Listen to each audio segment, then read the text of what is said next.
smieļvedis. Jauno gadu mēs visi gaidām ar cerībām, ka viņš noteikti būs labāks par iepriekšējo. Šogad viena no lielākajām problēmām bija bezdarbs mūsu valstī. Ciemos studijā esam aicinājuši SIA Idejas SIA vecāko konsultanti Līgu Vasilu. Darba tirgū ir notikušas un turpina notikt dažādas būtiskas pārmaiņas, no kurām, manuprāt, ne visas ir uzskatāmas par negatīvām. Tā, piemēram, ir notikusi noteicošās lomas maiņa, kas no darba meklētāja ir pārgājusi darba devēja rokās.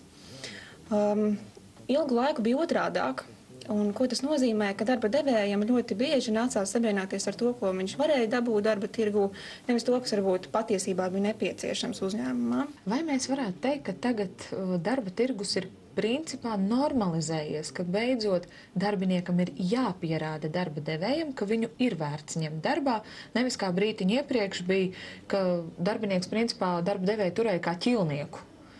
Pilnīgi noteikti līdz ar šīm te pozīciju maiņām mēs pietuvojamies tam līdzsvaram, ko mēs ļoti ilgi gaidījām darba tirgu. Un šobrīd darba meklētājiem tas nozīmē, ka vairāk ir sevi jāapliecina, vairāk jāpierāda sava vērtība uzņēmumā, un darba devējiem savukārt ir atkal citas rūpes, ir jāatrod tas labākais no pietiekoši daudziem pieejamajiem.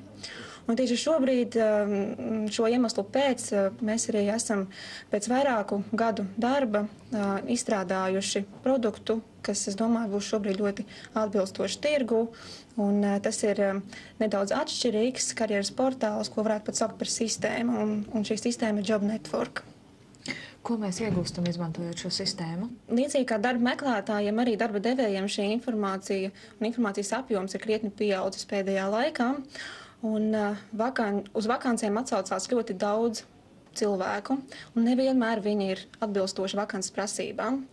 Tas, ko Job Network nodrošina, ka darba devējam pienāk informācija tikai par tiem kandidātiem, kas jau ir atbilstoši vakances prasībām. Principā šeit mēs apvienojam divus pakalpojumus. Viens ir vakances informācijas publicēšana, un otrs ir datubāzes abonēšana. Un otra lieta, kas ar Job Network mainās, ir tā, ka nav nepieciešams maksāt atkarībā no tā, cik daudz vakances tiek aizpildīts ar šīs sistēmas palīdzību. Jo mēs tikai priecājamies, ja šajos apstākļos darba devēji spēja nodrošināt darba vietas ne tikai vienam, bet pat vairākiem darbiniekiem. Un līdz ar to Job Network darbojas pēc tā saucamā abonementa principa, kad ir neierobežota rīcība noteikti abonementa periodu ietveros. Cik gari ir šie abonementa periodi? Abonementa periodi būs dažādi, sākot no mēneša līdz pat gadam. Tas būs individuāli un piemērojams katram klientam atsevišķi. Brīvdienu